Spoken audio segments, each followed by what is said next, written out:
time for the 49ers Rush Podcast. You know what's funny? Last year on the roster countdown, I felt like we had Puni almost too high when we did our initial ranks. And, we went through, it was before training camp started, all that stuff. We do it right after the draft. We had him ranked 31.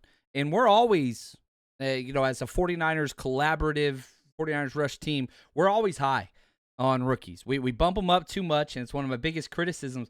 But in the case of Dominick Puni, we were not. We ranked him 31, which I was like, man, I don't even think he's going to start early, whatever else. Nope.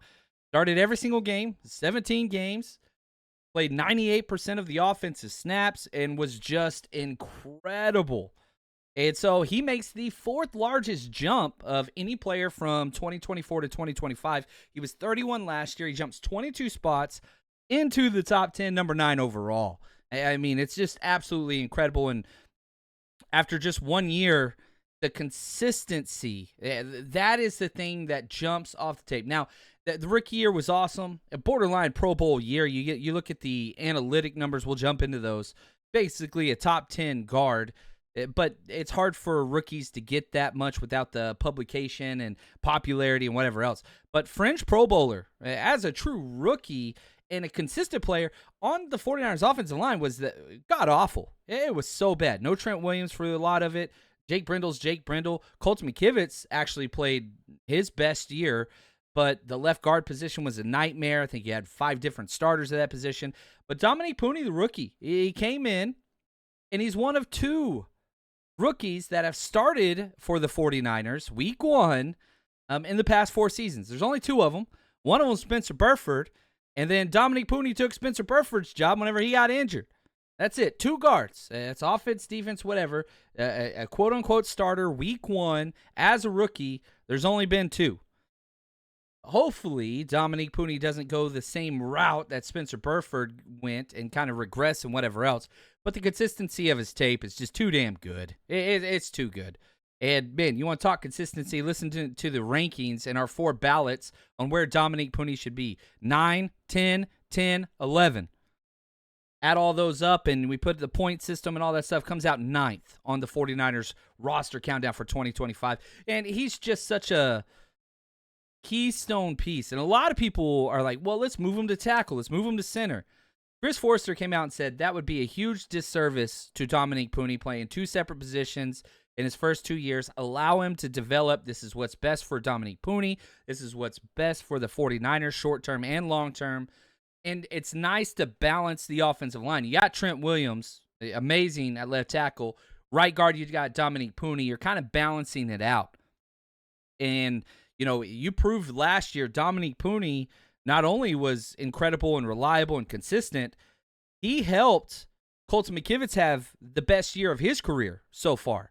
So that stability, that partner tandem on the right side, imagine that not being a weakness. You get some quality play from left guard, center, probably not going to happen this year. Left tackle, obviously, is going to be with Trent Williams. Like, now you have some pieces. You at least got 60% of your offensive line established for the 2025 season with Trent Williams, Dominick Puni, Colton McKivitz. That's 3 quality starters. Left guard, we'll see. Injuries just continue to stack up there. Connor Colby's look good. Drew Moss's look good. Center, 32-year-olds don't usually improve a lot, but consistent pass pro, Jake Brindle, and he makes the right calls. That's a good thing. So let's dive into Dominick Puni, who he is. He wears jersey number 77, 6'5", 313. Big dude, 33 and 3/8-inch arms, which used to be kind of a misnomer. This draft class that just came out of offensive tackle, a lot of short arm guys. And so, could Dominick Puni play tackle? I think he could. I'm not sure that's his best spot. If you're going to move him from guard, I think center would be where you would go, but that's not happening this year. He's 25 years old. You have him under contract for 3 seasons. That is awesome. Only had his rookie year done. 5'3", 40-yard dash, decent. 1.86 10-yard, that's solid. 3-cone, 7.4, great. Change of direction, short shuttle, that's the Niners' MO. 30-inch vertical, 8'11 broad jump, good. 26 bench reps, good. Put all of his measurables into mockdraftable.com. Austin Corbett, that's a comparable. Ben Nichols, Lucas Nix. Yeah, that is the Shanahan staple interior offensive lineman that can kind of do it all. Missouri boy went to Francis Howell High School in Cottville, Missouri. Then he goes to college at Central Missouri, was there for 3 years, transferred to Kansas, and performed very, very well in his 2 years at Kansas. Born in St. Charles, Missouri. And, man, you go back, his high school career never allowed a sack. Then whenever he transfers to Kansas, 2 seasons starting in the Big 12 at left tackle, allowed 0 sacks in the final 2 seasons combined.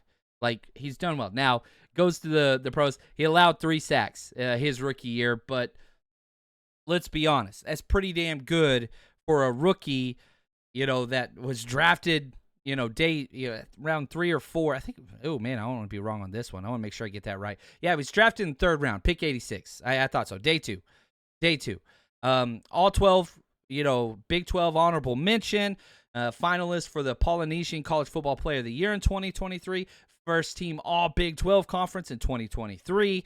It's just a trajectory of improvement consistently. And he comes from a family of footballers, man. His cousins, A.J. Epinesa, who was a 2nd-round pick, defensive end for the Bills. His 2 brothers, Derek and Devin, both played for Central Missouri. His brother Derek got signed as an undrafted free agent with the Cowboys. His sister Brianna played college football at Illinois State and Eastern Michigan. Yeah, that's a lot of athleticism, and he's got that in spades. Now, he did miss the 2021 season with the knee injury. Hasn't missed a game since. 3 consecutive seasons, 2 in the Big 12 and then 1 in the NFL without missing a game. So 3 straight seasons, that's in the past. Dane Brugler was pretty high on him. Had him ranked as the 56th overall player. 49ers got him at 86. And he's the highest player drafted from KU since Aqib Talib, all the way back in 2008. Listen to this true diversity. 27 starts at left tackle, 13 starts at left guard, 3 starts at right guard, steps up for the 49ers, 17 straight starts at right guard. Like, he's got the versatility. This is our pre-draft write-up on Dominick Puni. Really good size and metrics for a guard prospect. Probably going to kick inside. Played a lot of left tackle, but the arms and lack of mobility, he plays a little heavy-footed out there on the edge. Now, he gets to the 2nd level fine, but you don't see the prototypical light-footedness, quick-footedness of a tackle prospect in the zone scheme. But after a year, I think he could do it if you wanted him to. Built for a gap scheme. Did use his shoulder pads way too much in college. That seems to have been correct and coached out of him. Sometimes his tape says he can play tackle. Very next play says no way. Plays way too tall. That was a problem his rookie year. He likes to pull and block in space. Acceleration's an issue. Once he is moving, though, not bad mobility. The 49ers traded up to go get him.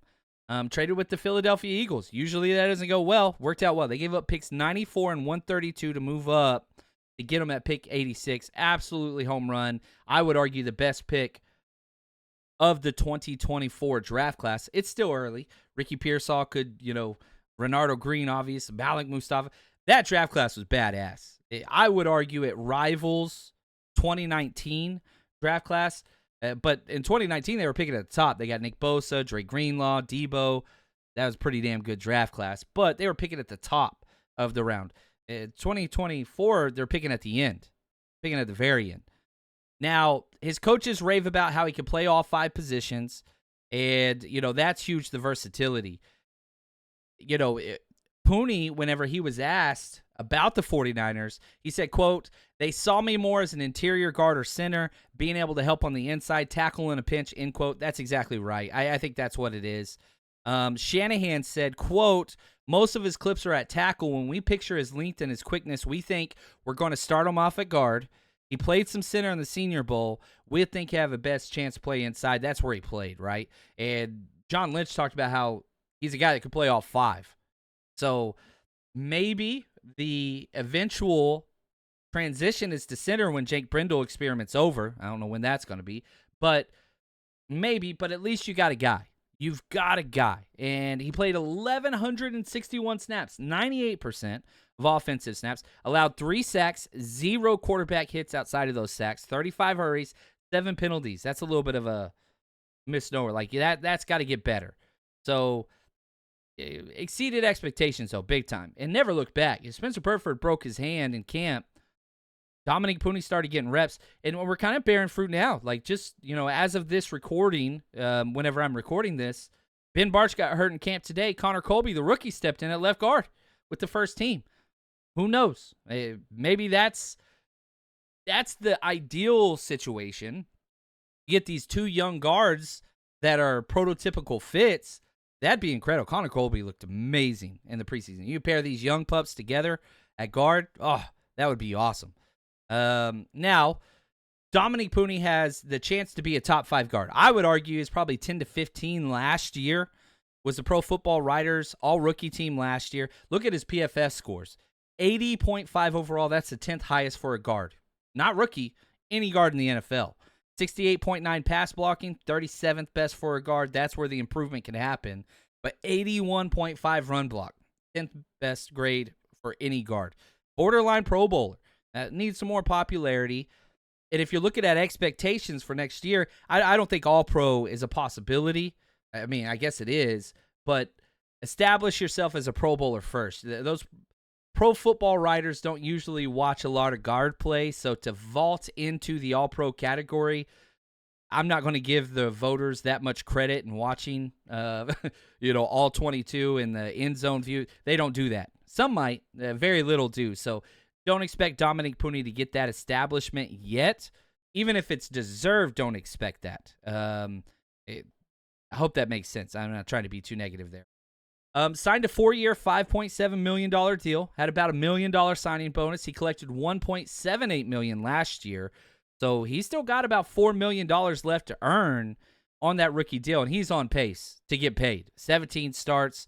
Gotta love that. And already a fan favorite. Just cool dude. I've been out at training camp, and whenever he comes up to sign autographs, everybody's clamoring his name, because a lot of times what happens is the players will walk over to the big group of, spectators, fans, whatever, and a lot of times the kids and the fans don't know who the player is when their helmet's off or their jerseys off. They come over in their shirt and shorts. Everybody knows who Dominick Puni is. So you love that he's already established with the fan base, the kids. People are showing how great respect that he deserves. Man, if you told me right now you could carbon copy 2024 Dominick Puni and get the exact same season in 2025, sign me up, 10 out of 10. But I think that there's still more meat on the bone. I think that he can improve. I think that even though he's incredibly consistent, had a rough game against the Rams. He struggled with those kind of power interior defensive tackles from time to time. If he can elevate that, I think that could be huge. And so you look at the Seahawks, you look at, the Rams in division, they've got those power defensive tackles. Kobe Turner, Leonard Williams. Like, there's some players there that you've got to kind of overcome. So Dominick Puni is going to have those matchups, and I hope that he improves at that point. But, man, he is awesome. Number 9 on our countdown, and just an absolute freaking stud. I expect great things from him, and I hope that he stays as durable and as consistent and just improves kind of the penalties and the hurries and the pass protection. Outside of that, man, Pro Bowl level guard that you got in the 3rd round. Incredible. Dominick Puni, hopefully you're higher on this list next year. I don't know how he's going to do that, but that would be badass. Shout out to Josh, who helped write this episode. And for us and the 49ers Rush team, we're just going to keep counting them down.